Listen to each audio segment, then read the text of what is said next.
నేను brother help తీసుకుంటుంటాను వాక్య భాగం చదవటంలో కూడా. మనము ఆల్రెడీ ఒక స్లైడ్ వరకు వచ్చాము. ఇంట్రొడక్షన్ స్టేజ్ లో ఎవరు రాశారు, ఎప్పుడు రాశారు, ఎక్కడి నుంచి రాశారు అదంతా కూడా మనం చూసాము. నేను జస్ట్ ఒక బ్రీఫ్ రీక్యాప్ చేస్తాను. ఇప్పటి వరకు మనం ఏం కవర్ చేశాము, దాని తర్వాత మనము ఈ దినము మన కొరకు ఏర్పరిచిన స్లైడ్స్ మనము చూద్దాం. మొదటిగా చందు బ్రదర్ మనకు చూపిస్తున్నారు చూడండి. మనము ఇదంతా కూడా దాటి వచ్చామండి. జస్ట్ ఫర్ యువర్ రీక్యాప్, ఇంకొకసారి గుర్తు చేయడానికి నేను ఇది మీకు చూపిస్తున్నాను. Presentation on the book of revelation నేను పోయిన వారం కూడా పంచుకుంది, ఇంకొకసారి గుర్తు చేస్తున్నాను. అదేమనగా brother, let's go to the next slide. మనము మొదటిగా 65 పుస్తకాలు చదివితే 66వ పుస్తకము ప్రకటన గ్రంథం మనకి సులభంగా అర్థమవుతుంది. ఇక్కడ చూడండి, ఎంతో చక్కగా చందు బ్రదర్ మనకి డిస్ప్లే చేస్తున్నారు. ఫర్ జస్ట్ ఎగ్జాంపుల్ కి నేను చెప్తున్నాను.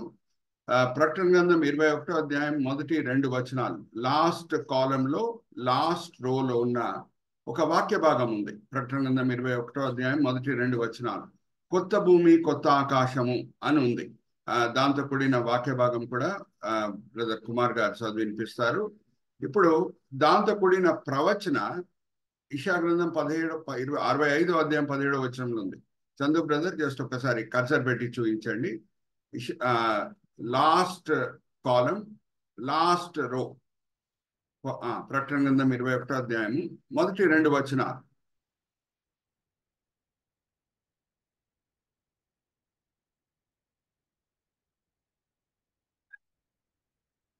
బ్రదర్ అన్మ్యూట్ చేసుకొని చదవండి బ్రదర్.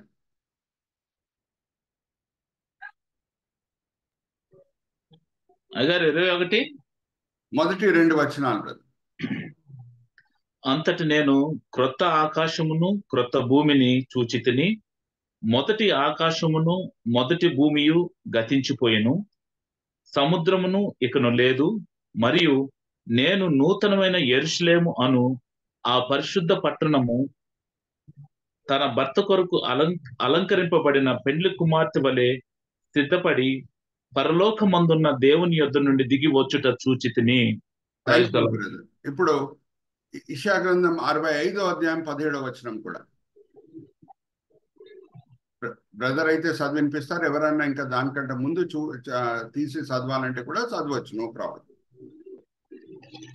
జస్ట్ ఈ మాటలు నేను ఎందుకు గుర్తు చేస్తున్నానంటే, ఈ 66 పుస్తకం మనం చదివేటప్పుడు దాంతో కూడిన విషయాలు ముందే ప్రవచింపబడినాయనే విషయం కూడా నేను మీ ముందు తీసుకొని వస్తున్నాను. యెషయా గ్రంథం 65:17 చదవము. ఇదిగో నేను క్రొత్త ఆకాశమును క్రొత్త భూమిని సృజించుచున్నాను, మునుపటివి మరువబడును, జ్ఞాపకమునకు రావు. థ్యాంక్ యూ మా. సో జస్ట్ ఇది ఒక ఉదాహరణ. పోయిన వారం కూడా నేను మీతో పంచుకున్నాను. ప్రకటన గ్రంథం 6వ అధ్యాయం మొదటి 2 వచనాలని మనం సరిగా అర్థం చేసుకోవాలి అంటే, దానియేలు గ్రంథం 8వ అధ్యాయం 25వ వచనంలో ఏముందో అది కూడా మనకు తెలిసి ఉండాలి అని. సో 66వ పుస్తకంని సర్వజ్ఞాని అయిన దేవుడు ఎక్కడ పెట్టాడు అని అంటే, సరి అయిన చోటలో పెట్టాడు. ఈ 65 పుస్తకాలు మనం చదివినప్పుడు 66వ పుస్తకం మనకి సులభంగా అర్థమవుతుంది. Chandu brother, let's go to the slide once again. Next slide brother. Already నేను ఇది మీకు చూపించానండి.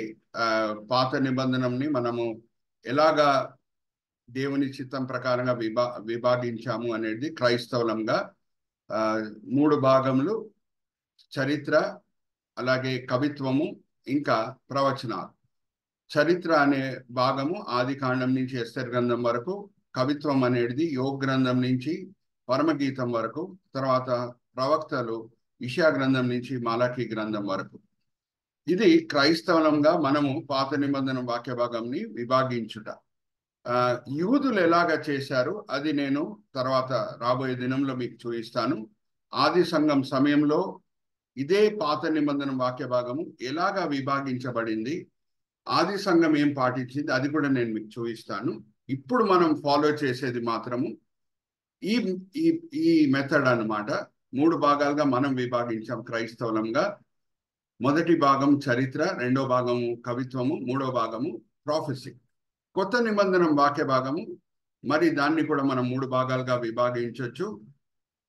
పాస్ట్, రక్షణ ప్రణాళిక పూర్తయింది అనే మాట సువార్తలు బోధిస్తున్నాయి.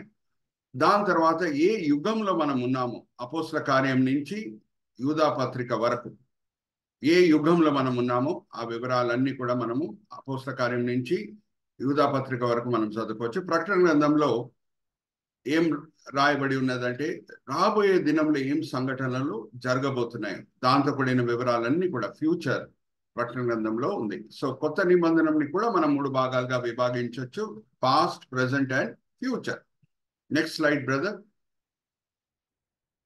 ఇది నేను ఆల్రెడీ మీకు చూపించానండి. ప్రకటన గ్రంథం 6వ అధ్యాయం మొదటి 2 వచనాలని మనం అర్థం చేసుకోవాలంటే దానియేలు గ్రంథం 8వ అధ్యాయం 25వ వచనంలో ఏం రాయబడి ఉందో అది మనకు తెలిస్తే అది ఇంకా మనకి ఎంతో ఉపయోగకరంగా ఉంటుంది ప్రకటన గ్రంథం అర్థం చేసుకునేటప్పుడు.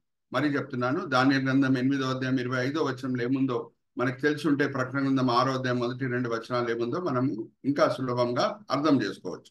అందుకే నేను మొదట్లోనే చూపించాను, జిగ్సా పజిల్ వలె ఎలాగా ప్రకటన గ్రంథంని దేవుడు పెట్టాడు. 65 పుస్తకాలన్నీ మనం మొదట్లో చదివితే 66వ పుస్తకం మనకు సులభంగా అర్థమవుతుంది. Next slide brother. ఇక్కడ చూడండి, ఈ వాక్య భాగము బ్రదర్ కుమార్ గారు కూడా చక్కగా చదివినిపించారు. ప్రకటన గ్రంథం 21వ అధ్యాయం మొదటి వచనంలో మనం చదువుకుంది ఏంటంటే కొత్త భూమి కొత్త ఆకాశం గురించి, కొత్త భూమి కొత్త ఆకాశం గురించి. దాంతో కూడిన ప్రవచన ఆల్రెడీ యెషయా గ్రంథం 65వ అధ్యాయము 17వ వచనంలో ఉంది. సో అగైన్ మరి నేను చెప్పేది ఏంటంటే 65 పుస్తకాలు మొదట్లో మనము చదువుకుంటే 66వ పుస్తకం మనకి సులభంగా అర్థమవుతుంది. Let's go to the next slide brother. ప్రకటన గ్రంథంకి గ్రీక్ భాషలో ఇవ్వబడిన పేరు ఏంటంటే అపోకాలిప్స్. మరి నేను మీకు గుర్తు చేస్తున్నానండి, పాత నిబంధన వాక్య భాగము ఆది కాండం నుంచి మలాకి గ్రంథం వరకు హీబ్రీ భాషలో రాయబడింది. కొత్త నిబంధన వాక్య భాగము మత్తయి సువార్త నుంచి ప్రకటన గ్రంథం వరకు గ్రీక్ భాషలో రాయబడింది. సో ఒరిజినల్ భాష పాత నిబంధనది హీబ్రీ, అలాగే కొత్త నిబంధన ఒరిజినల్ భాష ఏంటంటే అది గ్రీక్.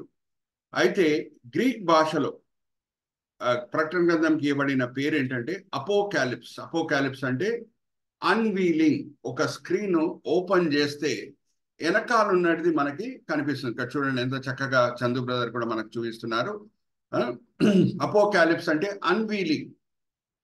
ఏదన్నా విప్పితే దాని వెనకాల ఉన్నది ఏంటో మనకి కనిపిస్తుంది. సో రాబోయే దినంలో ఏం జరగబోతుందో, వేరే ఏ పవిత్రమైన పుస్తకాలు ఏది పవిత్రమని ప్రపంచం ఎంచుతుందో, ఖురాన్ అన్నా, గీత అన్నా, వేరే సిక్ మతంకి చెందిన గురు గ్రంథ్ సాహిబ్ అన్న, ఆ పుస్తకాల్లో రాబోయే దినంలో ఏం జరగబోతుందో రాయబడలేదు.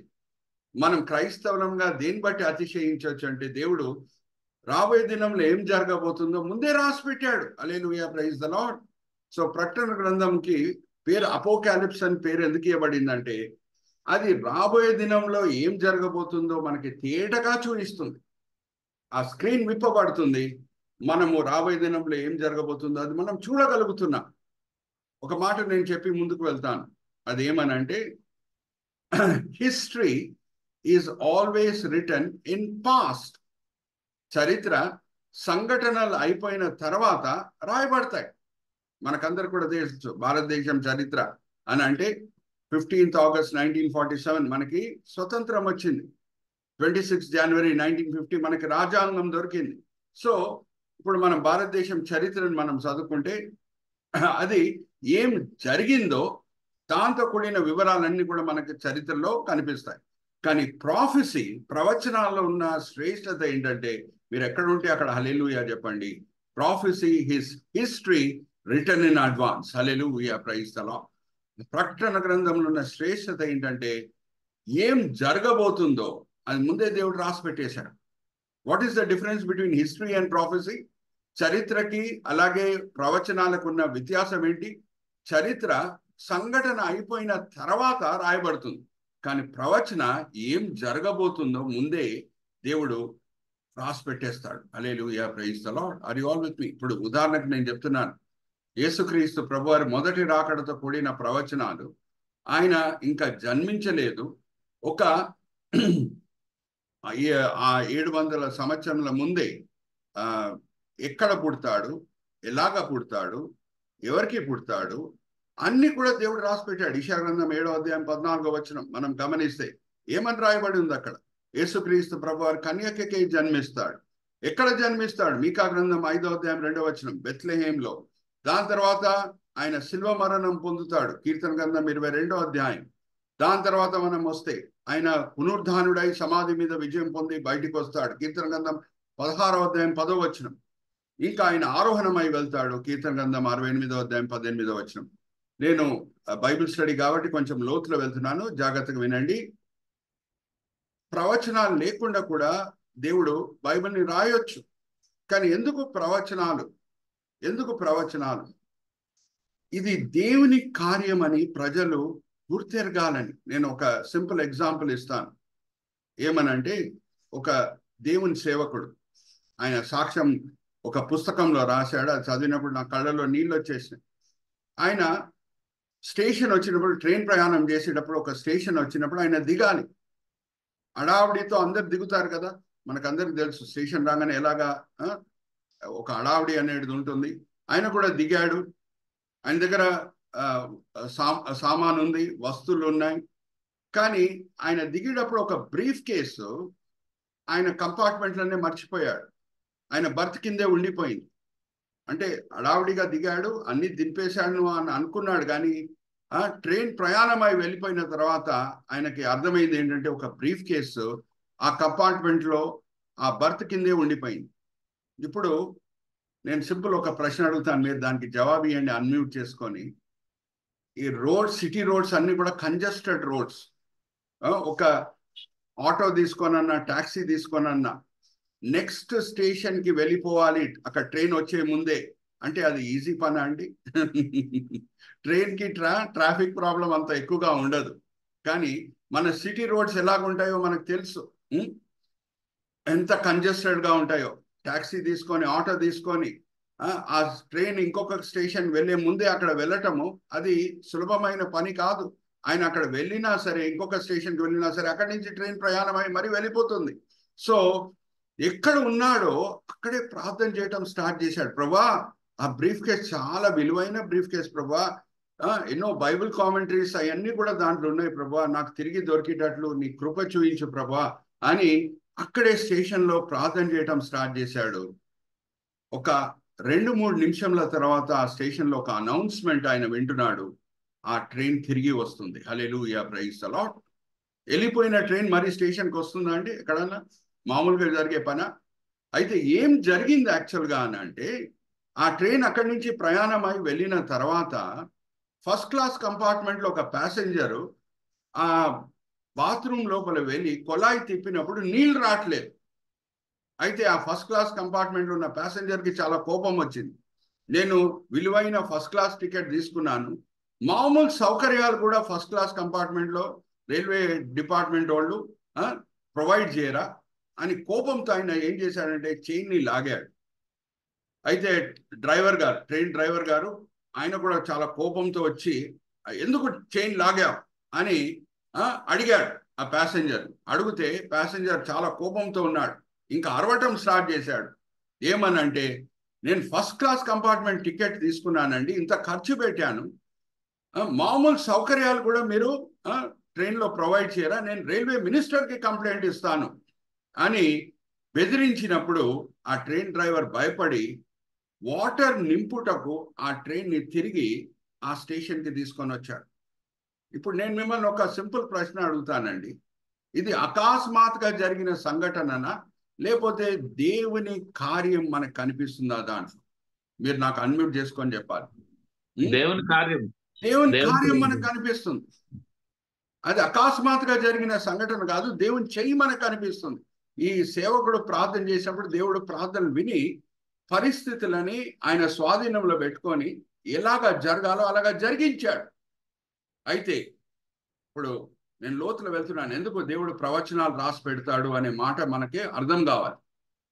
ఇప్పుడు ఈ సంఘటనను తీసుకొని మనం ఒక నాస్తికుని దగ్గర వెళ్తే, ఒక రేషనలిస్ట్ దగ్గర వెళ్తే, ఈ నాస్తికులు దేవుడు లేడని దేవుడు ఉన్నాడని నమ్మరు. అలాగే రాషనలిస్ట్ కూడా రుజువు లేకుండా ఎదియు నమ్మరు. ఇప్పుడు సందేహించు తోమ ఆయన కూడా రాషనలిస్ట్ కేటగిరీలోనే వస్తాడు. రాషనలిస్ట్ అంటే రుజువు లేకుండా ఎదియు నమ్మరు. అయితే జాగ్రత్తగా వినండి. ఇప్పుడు నేను ఒక నాస్తికుని దగ్గర వెళ్తే, ఒక రాషనలిస్ట్ దగ్గర వెళ్తే, వెళ్ళి నేను ఈ సంఘటన గురించి ఆయనకి తెలియచేస్తూ, నా దేవుడు గొప్ప దేవుడు అండి, ప్రార్థనలకి జవాబిచ్చే దేవుడు అండి, ఒక సేవకుడు ప్రార్థన చేశాడండి స్టేషన్ దగ్గర, వెళ్ళిపోయిన ట్రైన్ తిరిగి వచ్చిందండి, ఇది దేవుని కార్యం అండి అని ఒక నాస్తికుని దగ్గర, ఒక రాషనలిస్ట్ దగ్గర ఈ సంఘటనని నేను గుర్తు చేసుకొని దేవుని స్తుతిస్తే, ఆ రాషనలిస్ట్ అన్న, ఆ నాస్తికుడు అన్న ఎలాగా స్పందిస్తాడు అని అంటే, అది మీ తలరాతండి, మీ లక్కండి, ట్రైన్ తిరిగి వచ్చింది, అది దేవుని కార్యం అని ఎలాగ మీరు చెప్పగలుగుతారండి అని వాళ్ళు వాదిస్తారు. కానీ అనుకుందాం, ఒక 300 సంవత్సరముల ముందే, హల్లెలూయా, ప్రైజ్ ద లార్డ్, 300 సంవత్సరముల ముందే దేవుడు ఈ సంఘటన గురించి లేఖనంలో రాసి పెట్టాడు అనుకుందాం. ఫలానా దినము ఫలానా సేవకుడు ఫలానా ట్రైన్లో ప్రయాణమై వస్తాడు, ఆ స్టేషన్లో ఆయన దిగుతాడు, దాని తర్వాత ఆ ట్రైన్ అక్కడి నుంచి వెళ్ళిపోతుంది, కరెక్ట్గా 20 నిమిషంల తర్వాత ఆ ట్రైన్ అక్కడ తిరిగి వస్తుంది అని అన్ని వివరాలు ఆ సంఘటన గురించి దేవుడు ముందే లేఖనంలో రాసి పెట్టుంటే 300 సంవత్సరాల ముందే, ఇది అకస్మాత్తుగా జరిగిన సంఘటన ఎవరన్నా చెప్పడానికి వీలు ఉంటుందా? లేకపోతే దేవుని కార్యం అని నమ్మాలా? Hallelujah, praise the lord. దేవుని కార్యం అని నమ్మాలి. Are you understanding? అందుకే దేవుడు ప్రవచనాలు ముందే రాసి పెడతాడు. యేసుక్రీస్తు ప్రభువారి ఒక్క జీవితం మీద రక్షణ ఆధారపడి ఉన్నది, లోక రక్షణ ఆధారపడి ఉన్నది. ఆయన జీవితంలో జరిగిన సంఘటనలన్నీ కూడా దేవుని చిత్తం ప్రకారంగా జరిగింది అని రుజువుపరచుటకు దేవుడు ముందే ప్రవచనాలు రాసి పెట్టాడు. లేఖనం ప్రకారంగా జరిగింది, లేఖనం ప్రకారంగా జరిగింది. నేను ఇది బైబిల్ స్టడీ కాబట్టి లోతులో వెళ్తున్నానండి. మనం ప్రకటన గ్రంథం గురించే ధ్యానిస్తున్నాం, కానీ దేవుని మహిమపరచుటకు లోతైన మాటలు మీ ముందు తీసుకొని వస్తున్నాను. క్రైస్తవులను ఎవరన్నా అడిగితే సువార్త ఏంటి అని అడిగితే చాలాసార్లు నేను వినింది ఏంటంటే, క్రైస్తవులు యోహాను సువార్త 3వ అధ్యాయం 16వ వచనంని ఎత్తిపట్టి చూపిస్తారు. దేవుడు ఈ లోకంని ఎంతగానో ప్రేమించాడు.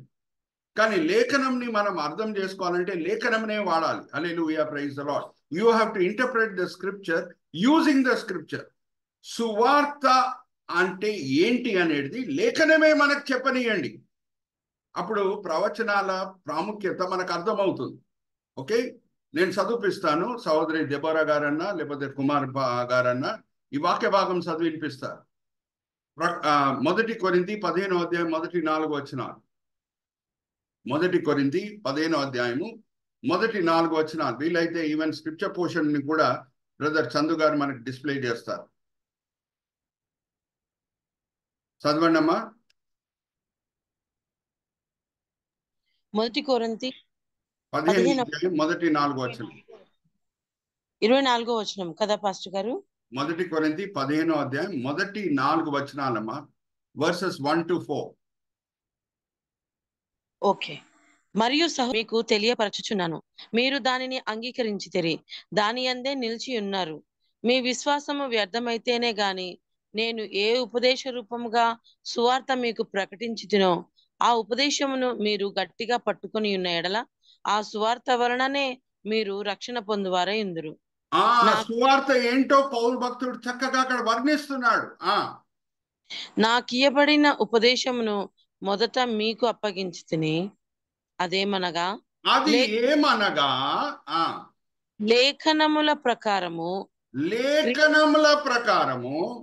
క్రీస్తు మన పాపముల నిమిత్తము మృతి పొందెను, సమాధి చేయబడెను, లేఖనముల ప్రకారము 3వ దినమున లేపబడెను. హల్లెలూయా, ప్రైజ్ ద లార్డ్.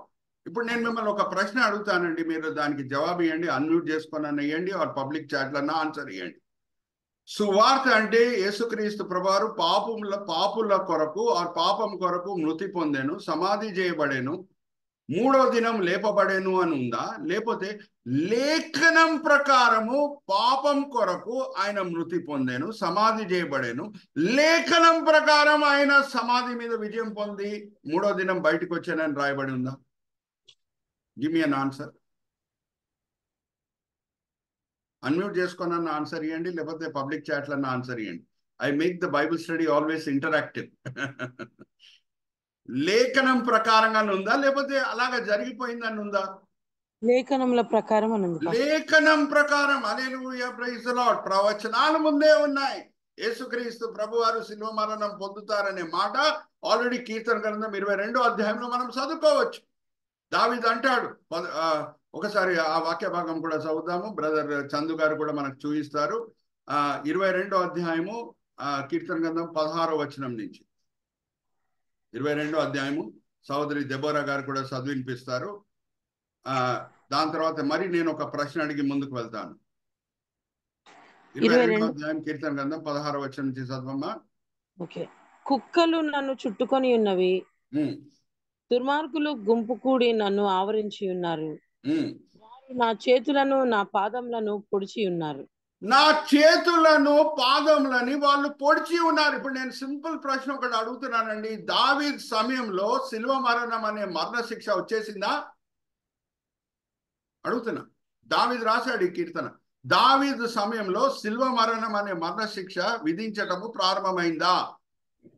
కాలేదు. హల్లెలూయా, ప్రైజ్ ది లార్డ్. వాళ్ళు నా చేతులని కాళ్ళని పొడిచిరి. హల్లెలూయా, ప్రైజ్ ది లార్డ్. శిలువ మరణం పొందుతాడనే మాటలు ముందే రాయబడి ఉన్నాయి. ఆర్ యు ఆల్ విత్ మీ? లేఖనం ప్రకారము ఆయన పాపుల కొరకు మరణించెను, సమాధి చేయబడెను. మరి లేఖనం ప్రకారంగా ఆయన పునరుద్ధానుడై సమాధి మీద విజయం పొంది బయటకు వచ్చాడు. ఆ ప్రవచనం ఎక్కడుంది? ఆయన సమాధి మీద విజయం పొంది బయటకు వస్తాడు అనే మాట. అది కూడా మనం చదువుకుందాం. సహోదరి దెబోరా గారి సహాయం నేను తీసుకుంటాను. మా చదువమ్మ కీర్తన గ్రంథం 16వ అధ్యాయం 10వ వచనం. చందు బ్రదర్ కూడా మనకు చూపిస్తారు. 16వ అధ్యాయం 10వ వచనం. 10వ వచనం. ఎందుకనగా నీవు నా ఆత్మను పాతాళములో విడిచిపెట్టవు, నీ పరిశుద్ధిని కుళ్ళు పట్టనీయవు. పరిశుద్ధుని శరీరం నిన్ను కుళ్ళు పట్టనీయవు. హల్లెలూయా, ప్రైజ్ ది లార్డ్. అదమ్మ ప్రవచనాల వెనకాల ఉన్న ప్రాముఖ్యత. ఇప్పుడు ప్రకటన గ్రంథంలో ఎందుకు దేవుడు ముందే అన్ని రాసి పెట్టాడు. ఇదంతా కూడా జరగబోతుందని ఎందుకు రాసి పెట్టాడు? అది మనం అర్థం చేసుకోబోతున్నాం రాబోయే దినంలో. ఆ 7 సంవత్సరాల శ్రమకాలం ఎంత భయంకరంగా ఉంటుందో, చిన్న నరకంని ప్రజలు ఎలాగా అనుభవించబోతున్నారో, ఆ వివరాలన్నీ కూడా దేవుడు ఎందుకు రాసి పెట్టాడు? అందుకే మనము సంఘంగా ఆ 7 సంవత్సరాల శ్రమకాలంలో మనం ఉండము, మనం ఆరోహణమై వెళ్ళిపోతాం. అయినా సరే దేవుడు ఎందుకు రాసి పెట్టాడు? కారణం ఏంటంటే ఆ భయంకరమైన నరకము ఎలాగుంటుందో అనే విషయాలు మనకు తెలుసుంటే, మన స్నేహితులు బంధువులు ఎవరు రక్షించబడలేదో ఇంకా వాళ్ళ పట్ల మన హృదయంలో ఒక ఆసక్తి పుడుతుంది, వాళ్ళు ఈ నరకం అనుభవించకూడదు అని. Hallelujah, praise the Lord. Are you all with me? ఎందుకు దేవుడు ముందే రాసి పెట్టాడు? ఎందుకు రాసి పెట్టాడు అని అంటే, ఆ భయంకరమైన నరకము ఎలాగుంటుందో అనేది మనకు తెలుసుంటే, ఎవరు ఇంకా రక్షణ పొందలేదో మన స్నేహితులు, మన బంధువులు, వాళ్ళ పట్ల మన హృదయంలో నిజమైన ప్రేమ ఉంటే మనం ఏం చేస్తాం? వాళ్ళని రక్షణ మార్గంలో నడిపించటకు ఎక్కువగా ప్రయత్నిస్తాం. Are you all understand? అందుకు దేవుడు అన్ని కూడా రాసి పెట్టాడు. ఇంకొక కారణం ఏంటంటే, మనం ఎంత ప్రయత్నించినా సరే బహుశా వాళ్ళు మారు మనసు పొందకుండా ఉంటే, జాగ్రత్తగా వినండి, వాళ్ళు మారు మనసు పొందకుండా ఉంటే, మనం ఆరోహణమై వెళ్ళిపోయిన తర్వాత మనం ఏం వాళ్ళతో పంచుకున్నామో, ఏం జరగబోతుందని మనం పంచుకున్నామో, అవన్నీ కూడా జరగటం వాళ్ళు కళ్ళారా చూసినప్పుడు అప్పుడన్నా వాళ్ళు మారు మనసు పొందుతారు. హల్లెలూయా, ప్రైజ్ ది లార్డ్. ప్రకటన గ్రంథం 7వ అధ్యాయంలో మనం చూస్తే శ్రమకాలంలో అనేకులు మారు మనసు కూడా పొందుతారనే మాటలు మనం చదువుకోవచ్చు. ప్రకటన గ్రంథం 7వ అధ్యాయం గురించి మనం వివరంగా ధ్యానించబోతున్నాము. అది దాని దగ్గర మనం ఇంకా రాలేదు 7వ అధ్యాయంకి, కానీ వచ్చినప్పుడు మరి ఈ మాటలు నేను గుర్తు చేస్తున్నాను. ప్రకటన గ్రంథం అంతా కూడా ఎక్కువ వరకు ప్రవచనాలు కాబట్టి, ఎందుకు ప్రవచనాలు అనే మాట మనకి అర్థం కావాలి. అందుకే ఇంత లోతులు వెళ్ళి నేను మీతో ఈ విషయాలు పంచుకుంటున్నాను. Are you all with me? So brother Chandu, let's go to the slide show once again. Chandu brother మరి మనకి స్లైడ్స్ చూపిస్తున్నారు. చూడండి ఏం జరగబోతుందో దేవుడు ముందే చూపిస్తున్నారు. సో నెక్స్ట్ ఇదంతా కూడా మనం కవర్ చేశాము. ఎవరు రాశారు? అపోస్తలుడైన యోహాన్. ఎక్కడున్నాడు? పాత్మోస్ ద్వీపంలో ఉన్నాడు. దానికి వాక్య ఆధారం ఏంటి? ఆయన ఆ పాత్మోస్ ద్వీపంలో ఉన్నాడు అనే మాటకి వాక్య ఆధారం ఏంటి? ప్రకటన గ్రంథం 1:9. ఏ సమయంలో ఇది రాయబడింది? 95 AD. ఎందుకు యోహాను ఈ దర్శనంలోని చూసినప్పుడు వేరే వాళ్ళు ప్రభావితం కాలేదు పాత్మోస్ ద్వీపంలో? ఎందుకంటే ఆయన విడిగా ఉన్నాడు, ఆయన పక్కన ఎవరు లేరు. అది ఆరాధించే దినము, అది ప్రభు దినము. ఆయన ఒక్కడే ఉండి అక్కడ ఆరాధించే సమయంలో దేవుడు ఈ దర్శనములు చూపిస్తున్నాడు. దర్శనంకి కళకున్న వ్యత్యాసం ఏంటి? కళ మనం నిద్రపోయినప్పుడు మనం చూస్తాము, దర్శనం మనం మేల్కొని ఉండే సమయంలోనే మనము చూస్తాం. అయితే యోహాన్కే దేవుడు ఎందుకు చూపించాడు అనే మాట కూడా మనం పోయిన వారము పంచుకున్నాము. యోహాన్కి ఇవ్వబడిన ఒక పేరు ఏంటంటే యేసు ప్రేమించిన శిష్యుడు. యేసు ప్రేమించిన శిష్యుడు. ఆయన స్నేహితుల మధ్యలో దేవుడు ఏది కూడా దాచిపెట్టాడు. హల్లెలూయా, ప్రైజ్ ది లార్డ్. సో యోహాన్కి ఆ గొప్ప ధన్యత అనేది దొరికింది. వేరే అపోస్తులకు కూడా ధన్యత దొరకలేదు. ప్రకటన గ్రంథముతో కూడిన దర్శనములన్నీ చూచుట, ఆ దర్శనములన్నీ కూడా రాయుట. ఓకే, సో ఇక్కడ వరకు మనం వచ్చామండి. హూమ్ జీసస్ లవ్ అనే మాట కూడా మనము చూసాము. యోహాను సువార్త 13:23 అలాగే యోహాను సువార్త 19:26-27 మనం చూస్తే ఆ శిష్యుడు యోహాను ఎటువంటి శిష్యుడు అనే మాట లేఖనం సెలవిస్తుంది. యేసు ప్రేమించిన శిష్యుడు, యేసు ప్రేమించిన శిష్యుడు. ఇంకా యోహాను వెంటనే అన్ని కూడా గుర్తుపడతాడు అనే మాట, ఎవరు గుర్తుపట్టింది కూడా మొదట్లో గుర్తుపడతాడు అనే మాట కూడా మనము యోహాను సువార్త నేను చదువుకోవచ్చు. పునరుద్ధానుడైన ప్రభు గలిలియా సముద్రం పక్కనొచ్చి, శిష్యులారా ఏమైనా చేపలు మీరు పట్టారా? రాత్రి వేళ వాళ్ళు చేప పట్టడానికి వెళ్తారు, ఒక చేప కూడా దొరకదు. శిష్యులారా మీరు చేపలు పట్టారా? ఇటు సైడ్ వేయండి అని చెప్పినప్పుడు వాళ్ళు వేస్తారు. 153 చేపలు వాళ్ళకి దొరుకుతాయి. మరి ఫస్ట్ గుర్తుపట్టింది యోహానే. Hallelujah, praise the Lord. ఇది యేసుక్రీస్తు ప్రభువారు అని చెప్పగానే వెంటనే పేతురు నీళ్ళలో దుంకి స్విమ్ చేసుకొని అక్కడ వెళ్ళటం మనం చూస్తున్నాం. అంటే ఎవరు దేవుణ్ణి ఎక్కువగా ప్రేమిస్తారో ఆయన మనస్ని ఎక్కువగా అర్థం చేసుకోగలుగుతారు. Hallelujah, praise the Lord. Are you all with me? So యోహాన్కి కలిగిన ధన్యత ఎందుకంటే ఆయన ఎక్కువగా ప్రభుని ప్రేమించాడు, ఎక్కువగా ప్రేమించాడు. ఇంకా ఈ విషయం మీరు అందరు కూడా తెలుసుకోవాలి. బైబిల్ స్టడీ కాబట్టి నేను ఇంత లోతులో వెళ్తున్నానండి. జాగ్రత్తగా వినండి. మన దేవుళ్ళో ఉన్న అనేక మంచి గుణముల బట్టి ఆయనను ఆరాధించాలని నేను అనేక సార్లు అందరితో పంచుకుంటూ ఉంటాను. దేవుడు మన జీవితంలో కుమరించిన దీవెనలు బట్టి ఆయనను ఆరాధించడం మంచిదే, కానీ అన్నిటికంటే శ్రేష్టమైన ఆరాధన ఏమై ఉన్నదంటే మన దేవుడు ఏమై ఉన్నాడో దాన్ని బట్టి ఆయనను ఆరాధించడం మనము నేర్చుకోవాలి. ఆయనలో ఉన్న అనేక మంచి గుణంలో ఒక గొప్ప గుణం ఏంటంటే మన బలహీనతలని మన బలంగా మార్చే దేవుడు. హల్లెలూయా, ప్రైజ్ ది లార్డ్. దాంతో కూడిన వాక్య భాగం కూడా మనం చదువుకుందాము. సహోదరి దెబోరా గారి సహాయం నేను తీసుకుంటాను. హీబ్రీలకు రాసిన పత్రిక 11:33-34 చదవమ్మా. హీబ్రీలకు రాసిన పత్రిక 11:33-34.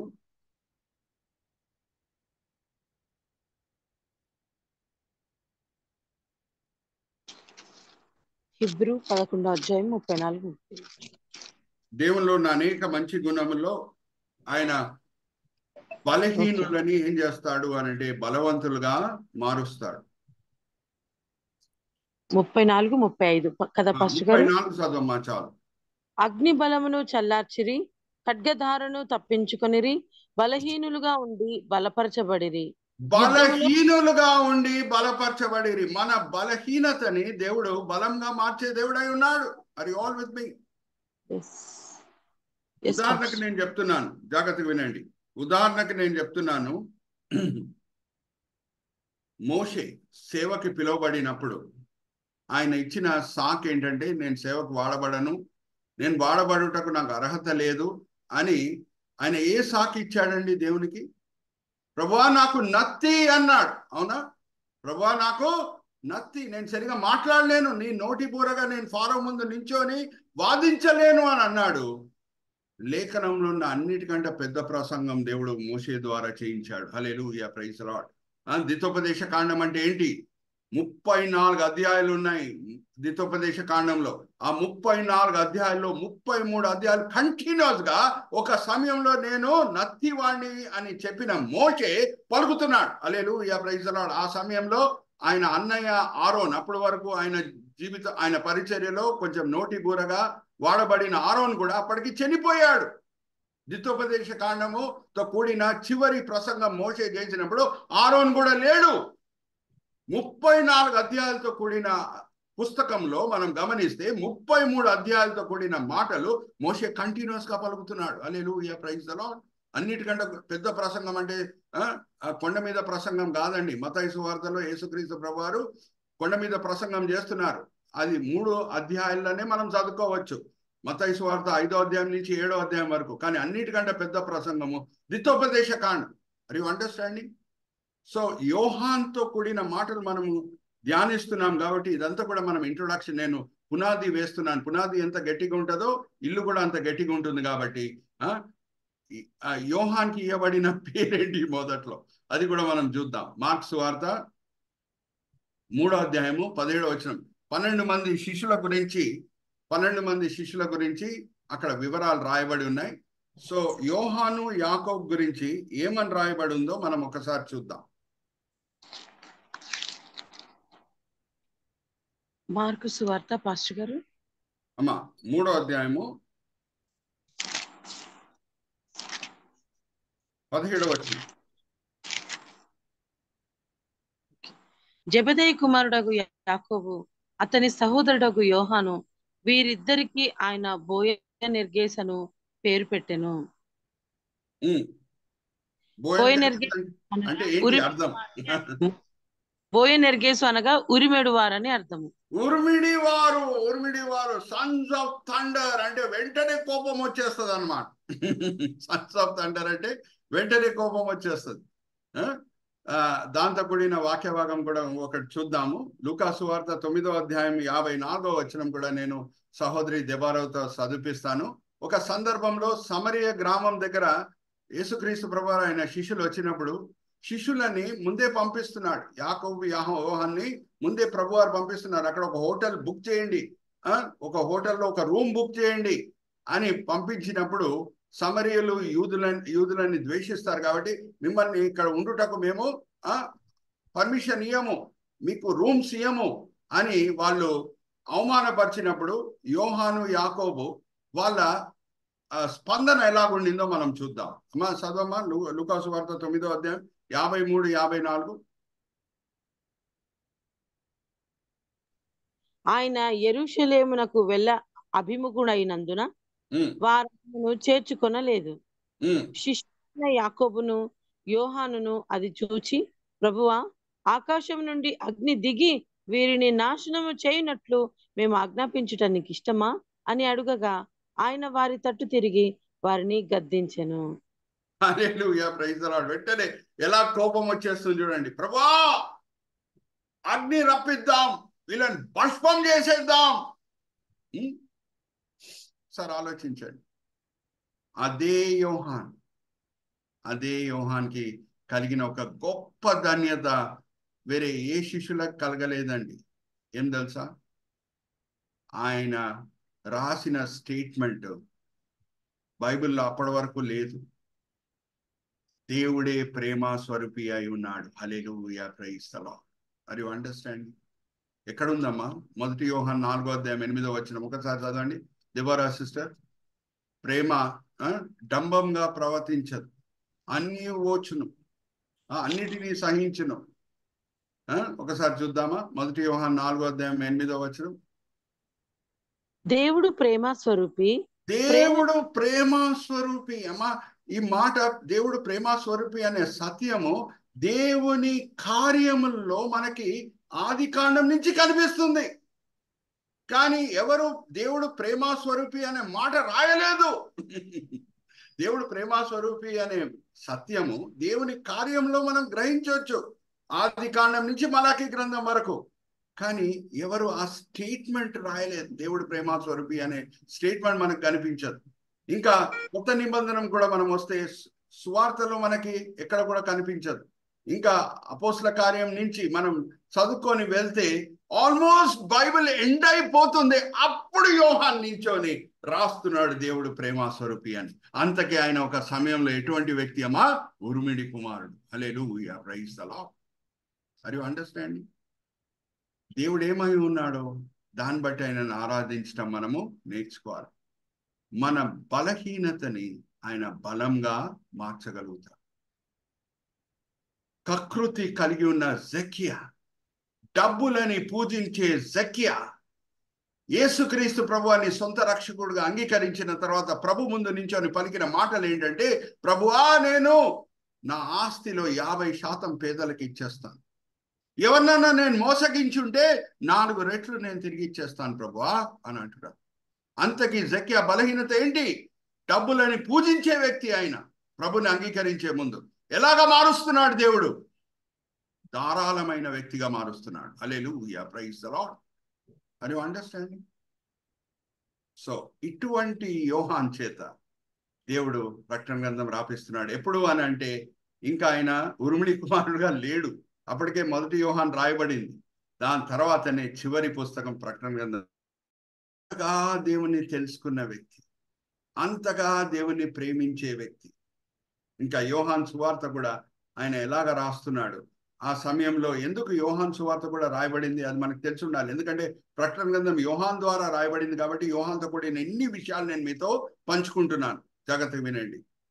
ఆల్రెడీ 3 సువార్తలు ఉన్నాయి. మార్క్ సువార్త, మత్తయి సువార్త, లూకా సువార్త. నేను మత్తయి సువార్త అని చెప్పట్లేదు. మొదట్లో మార్క్ సువార్త అని అంటున్నాను, మత్తయి సువార్త, తర్వాత లూకా సువార్త. సమయం అనుసారంగా మనం చూస్తే మొదటి సువార్త మార్క్ సువార్త, దాని తర్వాతనే మత్తయి సువార్త, దాని తర్వాత లూకా సువార్త. ఎందుకు మత్తయి సువార్తని మనం మొదటి సువార్తగా ఎంచుతున్నాం?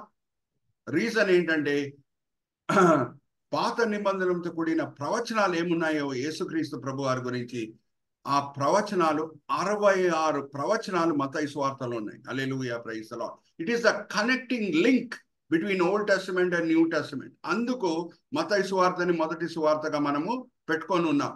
అంతకీ సమయం అనుసారంగా మనం చూస్తే మొదటి సువార్త మార్క్ సువార్త. ఇప్పుడు మీకు అందరు కూడా తెలిసి ఉంటుందండి, ఇన్వర్టిబ్రేట్స్. మీరు జువాలజీలో చదువుకొని ఉండొచ్చు. ఇన్వర్టిబ్రేట్స్ అంటే బ్యాక్ బోన్ ఉన్న అనిమల్స్. మొదటిగా ఫిషెస్ అంటే ఫిషెస్, దాని తర్వాత ఆంఫీబియన్స్ అంటే నీళ్ళల్లో ఉంటాయి ఆ జంతువులు, భూమిలో కూడా ఉంటాయి. మూడవది రెప్టైల్స్ అంటే భూమి మీద పాగే జంతువులు. నాలుగవది ఏవ్స్ అంటే బర్డ్స్. దాని తర్వాత మ్యామల్స్ అంటే బ్రెస్ట్ ఫీడింగ్ చేసే అనిమల్స్. ఇప్పుడు ఆర్కియోప్టెరిక్స్ అనే ఒక అనిమల్ ఉంది. ఆర్కియోప్టెరిక్స్ అనే ఒక అనిమల్, మీ జువాలజీ నాలెడ్జ్ని నేను రిఫ్రెష్ చేస్తున్నాను, మీరు అందరు కూడా చదువుకొని ఉండొచ్చు. ఆర్కియోప్టెరిక్స్ అనే ఒక అనిమల్ ఉంది. అది రెప్టైల్స్, ఏవ్స్ అంటే రెప్టైల్స్, బర్డ్స్ కి అది కనెక్టింగ్ లింక్ అని అంటారు. జువాలజీలో దాన్ని కనెక్టింగ్ లింక్ అని అంటారు. ఎందుకు ఆర్కియోప్టెరిక్స్ కి ఆ పేరు వచ్చింది కనెక్టింగ్ లింక్ అనేది? రెప్టైల్స్ లో ఉన్న చాలా విషయాలు దాని శరీరంలో కనిపిస్తాయి, బర్డ్స్ లో ఉన్న విషయాలు కూడా దాని శరీరంలో కనిపిస్తాయి. అందుకు ఆర్కియోప్టెరిక్స్ ని ఏమని అంటారని చూడండి. చందు బ్రదర్ వెంటనే మనకు స్లైడ్ చూపిస్తున్నారు. చందు బ్రదర్ కొరకు కూడా మనం తప్పట్టకూడదు. ఓకే, ఆర్కియోప్టెరిక్స్ ఎందుకు దీన్ని కనెక్టింగ్ లింక్ అని అంటారంటే, దీంట్లో రెప్టైల్స్ తో కూడిన విషయాలు చూడండి. ఆల్మోస్ట్ ఒక రెప్టైల్ లెక్క ఫేస్ ఉంది, కానీ రెక్కలు కూడా ఉన్నాయి. సో దీన్ని ఏమంటారంటే కనెక్టింగ్ లింక్ అని అంటారు. నేను చందు బ్రదర్కి చెప్పలేదు ఈ స్లైడ్ చూపించాలని, కానీ చూడండి ఆయన ఎంత స్పీడ్గా ఉన్నారు. Hallelujah, praise the Lord. So face చూస్తే రెప్టైల్ లెక్క ఉంది, కానీ వింగ్స్ బర్డ్వి ఉన్నాయి. దీన్ని కనెక్టింగ్ లింక్ అని ఎందుకు అంటారంటే, దీంట్లో రెప్టైల్లో కూడిన విషయాలు ఉన్నాయి, అలాగే బర్డ్స్ లో కూడా విషయాలు కూడా ఉన్నాయి. దానికి అందుకు కనెక్టింగ్ లింక్ అనే పేరు ఇవ్వబడింది.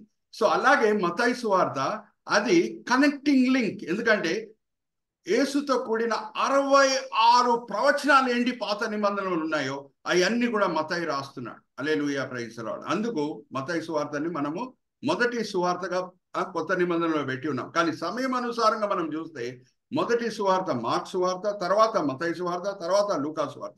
అయితే ఈ 3 సువార్తలు ఉన్నప్పుడు దేవుడు యోహాన్ సువార్త ఎందుకు రాపించాడు? కారణం ఏంటి? కారణం ఏంటంటే అన్ని కూడా సమకూడి మన మేలు కొరకే జరుగుతుంది. ఓకే, అబద్ధ ప్రవక్తలు, నాస్టిక్స్ అనే అబద్ధ ప్రవక్తలు సంఘం లోపల దూరారు. వీళ్ళు బోధించేది ఎటువంటి బోధ అంటే హాఫ్ నిజం హాఫ్ సత్యం. జాగ్రత్తగా వినండి. సాతానుడు చాలా కుయుక్తి కలిగి ఉన్న వ్యక్తి. సాతానుడు చాలా కుయుక్తి కలిగి ఉన్న వ్యక్తి. ఏదన్నా డైరెక్ట్ అబద్ధం మాట్లాడితే మనం అది అబద్ధం అని గ్రహించేస్తాం, మన జాగ్రత్తలు మనం పాటిస్తాం. కానీ కొంచెం అబద్ధం కొంచెం నిజము కలిపి చెప్తే మనం విశ్వసించుటకు చాలా ఆస్కారం ఉంటుంది, మోసగింపబడుటకు చాలా ఆస్కారం ఉంటుంది. ఎప్పుడు కొంచెం నిజం కొంచెం సత్యంని కలిపి చెప్తే. ఈదేన్ తోట నుంచి సాతానుడు అదే పద్ధతులు వాడుతున్నాడు. అవ్వమ్మ దగ్గర వచ్చి, అమ్మా ఈ పండు తిను, నీ కళ్ళు తెరవబడతాయి. నిజమే, అది దాంట్లో ఏం అబద్ధం ఏం లేదు. నువ్వు చనిపోవు అన్నాడు చూడండి, అక్కడ ఉంది అబద్ధం. మీరు తినండి పండు, మీరు చనిపోరు, కళ్ళు తెరవబడతాయి, నిజమే. మీరు చనిపోరు, అబద్ధం. నిజము అబద్ధం కలిపి చెప్పాడు. సో సాతానుడు కుయుక్తులు ఎలా కుయుక్తి కలిగిన వ్యక్తి సాతానుడు. ఆయన కుయుక్తులు ఎలాగుంటాయి అని అంటే నిజము సత్యం కలిపి చెప్తారు. ఈ నాస్టిక్స్ అనే అబద్ధ ప్రవక్తలు వచ్చి ఆది సంఘంని ఎలాగా కలవరపరచడం స్టార్ట్ చేశారు అని అంటే, ఆత్మ ఏ తప్పు చేయదు, శరీరము ఏ మంచి పని చేయదు. కొంచెం గలితీలకు రాసిన పత్రిక 5వ అధ్యాయము 22వ వచనం నుంచి తీసుకొని పలికిన మాటలు. ఆత్మకి శరీరంకి ఎప్పుడు యుద్ధం జరుగుతూ ఉంటది అనే మాట పౌలు భక్తుడు రాశాడు కదా. ఆత్మకి శరీరం మధ్యన ఎప్పుడు యుద్ధం జరుగుతూ ఉంటది అనేది ఆ మాట తీసుకొని వాళ్ళు ఏమని అన్నారంటే, ఆత్మ ఏ తప్పు చేయదు, శరీరము ఏ మంచి పనియో చేయదు. అయితే యేసుక్రీస్తు ప్రభువారు శరీరధారి అయి రాలేదు, ఆత్మరూపిగా వచ్చాడు, మంచి ప్రసంగాలు చేశాడు, ఏ దారిలో నడుచుకోవాలని మనకి చెప్పేసి ఏ దారిలో మనం నడుచుకోవాలని చెప్పేసి వెళ్ళిపోయాడు. శరీరధారి అయి రానే లేదు, శిల్వ మరణం పొందనే లేదు. జాగ్రత్త వినండి. ఆయన ఆత్మరూపిగా వచ్చి ఏ దారిలో మనం నడుచుకోవాలనేది బోధించి వెళ్ళిపోయాడు. అది నమ్మితే శిల్వ మరణమే లేదు. శిల్వ మరణం లేకుండా ఉంటే పాపం కొరకు క్రయధనమే లేదు, ఇంకా సువార్తకి పునాదియే లేదు. అర్థమవుతుందా? అలాగా ఈ నాస్టిక్స్ అనే అబద్ధ ప్రవక్తలు వచ్చి ప్రజలని కలవరపరిచినప్పుడు దేవుడు యోహాన్ని ప్రేరేపించాడు యోహాన్ సువార్త రాయుటకు. Are you with me? అప్పుడు ఆల్రెడీ 3 సువార్త